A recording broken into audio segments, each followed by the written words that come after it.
আসসালামু আলাইকুম। বর্ষা এনজিএল থেকে আপনাদের স্বাগত জানাচ্ছি এবং দেখাতে নিয়ে আসছি সাইলেজ পদ্ধতিতে কিভাবে আপনারা এই ঘাসজাত করবেন। সাইলেজ পদ্ধতিতে সাধারণত এই গাছগুলো আরও বড় করতে হয়, যে আরও বড় হইলে যেটা 90 দিনের হয় 3 মাসের, ওই গাছগুলার সাধারণত ওই নিপিয়ার গাছগুলাই সাধারণত সাইলেজের জন্য অ্যাকুরেট হয়। তার জন্য আমরা মূলত এখানে কৃষিবিদ আছে ডক্টর লাউ ভাই, লুৎফর রহমান লাউ ভাই, ওনার সঙ্গে আমরা চলেন যাই একটু আলাপ করব। তারপরে আপনারা জানতে পারবেন আসলে এই সাইলেজ পদ্ধতিটা কি এবং নিপিয়ার গাছ দিয়ে কীভাবে সাইলেজ পদ্ধতিটা করা যায়। চলেন যে আমরা সেই দিকে একটু কথা বলি। এখন চলে আসছি সেই কাঙ্ক্ষিত কৃষিবিদ লুৎফর রহমান লাবু ভাইয়ের কাছে, তো কথা বলি। আসসালামু আলাইকুম। ওয়ালাইকুম আসসালাম। তো কেমন আছেন ভাই? আছি আলহামদুলিল্লাহ। ভালো আছেন? জি জি জি। তো আপনি এই যে ভালো আছেন তো? আলহামদুলিল্লাহ আমি ভালো আছি। তো ভাই আমি আসছি মূলত আপনার এই 14 দিনের ঘাসের বয়স থেকে যে 3 মাসের যে গাছগুলো আছে নিপিয়ার গাছ, এইগুলা যেভাবে আপনারা সাইলেজ করে থাকেন পর্যায়ক্রমে, এই কথাগুলো আপনাদের দর্শকের উদ্দেশ্যে আপনি যদি কিছু বলেন একটু। আর কি সাইলেজ প্রক্রিয়া মূলত পশুর জন্য হলো, সাইলেজ হলো একটি আচার। সাইলেজ আসলে পশুর জন্য খাবার সংরক্ষণ করা হয়। এখানে পশুর খাবার যেন অভাব না হয়। আমরা মৌসুমে যে ঘাস আমরা উৎপাদন করছি, যে উৎপাদনশীলতা, এটা যখন আমরা উৎপাদন হবে না, অথবা বন্যা হইতে পারে, অতি খরা হইতে পারে, আমরা ঘাস নাও পাইতে পারি, তাহলে পশুর খাবার অভাব হবে বলেই আমরা সাইলেজ করি। এখানে আমরা সাইলেজ করার আসলে পরিমাণটা হয় পশুর সংখ্যার উপরে। মনে করেন আপনার 100 পশু আছে, এখানে 100 পশু। পশুতে কি পরিমাণ কি দিতে হবে, কোন প্রোডাক্টটা দিতে হবে, এই সম্বন্ধে জানার জন্য আসছে আর কি। হ্যাঁ, প্রথমে আমরা এই এই নেপিয়ার ঘাসটা কেটে আনি। দুদিন আমরা একটু শুকিয়ে দিই, যেন গাছটা একটু শুকনা থাকে। তারপর ওটাকে কেটে 1 হাত করে কেটে এটাকে স্তূপ আকার রেখে, তারপরে আমরা এটার মাপ হয় আর 5 ফিট, 5 ফিট প্রস্থ বাই 4 ফিট প্রস্থ, আর নিচের দিকে হাই করা হয় আপনার 2.4 থেকে 3 ফিট।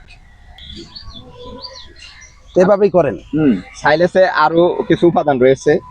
সাইলেস প্রক্রিয়া যখন আমরা করি, তখন এটাকে আর্দ্রতা রোধের জন্য আমরা পলিথিন দিয়ে, যেমন এই পলিথিনটা দিয়ে আমরা এটাকে একবারে বায়ুরোধক করে দেওয়া হয়, যেন এর মধ্যে কোনো বায়ু ঢুকতে না পারে। তাহলে উপাদানগুলোর মধ্যে রয়েছে চিটাগুড়, লবণ, পানি, এগুলা মিশ্রিত করে এই সাইলেসের এই যে আমরা নেপিয়ার যে কর্তন করে নেই, সেটার মধ্যে মাখিয়ে এটাকে স্তূপ আকারে সুন্দরভাবে এটাকে আমরা মাটি দিয়ে ঢেকে বায়ুমোরক করে দেই।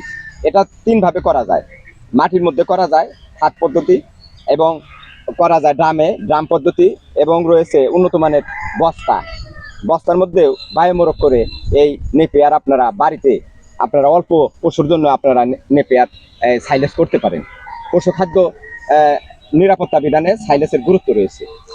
তো আজকে আমি যতটুকু ডক্টর লুৎফর রহমান লাউ ভাই, যিনি আজকে এই আপনার সাইলেজ সম্বন্ধে বললেন, তো আমি আপনারা যারা এখনো জানতে পারেন নাই, তারা আমার এই ভিডিওতেই জানতে পারবেন যে আসলে সাইলেজের কিভাবে প্রক্রিয়াধীন হয়, কিভাবে কি পদ্ধতিতে সাইলেজ তৈরি করা যায়, এইগুলা আমরা কৃষিবিদের কাছ থেকে জানতে পারলাম।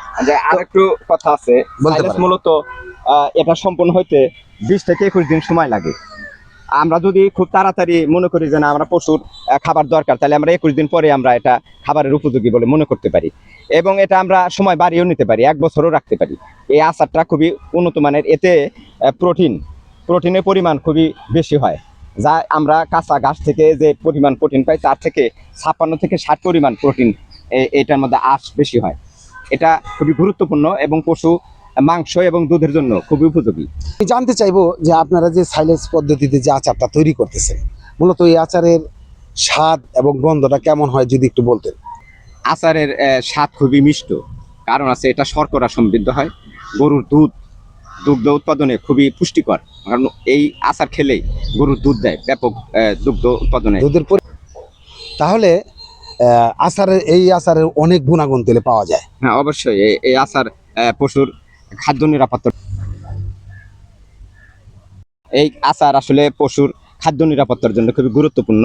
অবশ্যই আরও যারা কৃষকরা রয়েছেন, যারা খামারি রয়েছেন, তারা যেন এইভাবে নেপিয়ার আচার তৈরি করেন। তো ঠিক আছে ভাই, আপনার মূল্যবান আমি একটু সময় লস করে দিলাম। তো এই পর্যন্ত ভালো থাকবেন। ভালো থাকবেন। আসসালামু আলাইকুম।